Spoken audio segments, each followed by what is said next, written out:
With Chinese President Xi Jinping having secured a third term on Sunday, relations between the United States and China are expected to grow more tense over access to advanced technology. This is also expected to deal a blow to South Korean chipmakers, which have plants in China and for whom China is their largest destination for exports. Shin Ha-young reports.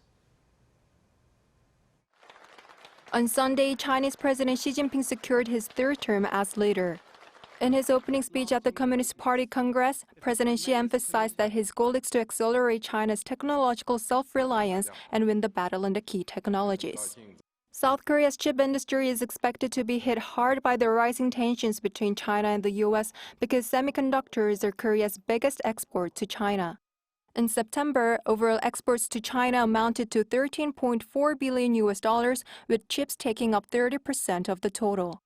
South Korea recorded trade deficits with China in the 4 months from May to August.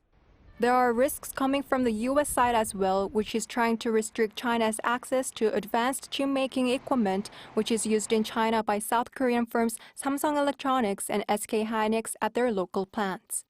They've been granted some reprieve by the U.S., though, with the Biden administration giving them an exemption from those rules so they can continue to bring advanced American equipment into China for 1 year.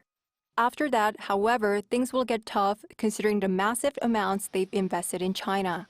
An expert points out that President Xi's third term won't impact South Korean chipmakers in the short term. Rather, the concern is the changing structure of the industry in the future. President Xi's third term will not have a huge effect on South Korea's chip industry immediately. President Xi committed to boosting China's chip industry several years ago. His third term will be about pushing China to increase its self-sufficiency in chips. He forecasts that in the long term, South Korea's chip-making system will change so that it takes part in both front-end and back-end manufacturing instead of only certain parts of the process. Shin Ha-young, Arirang News.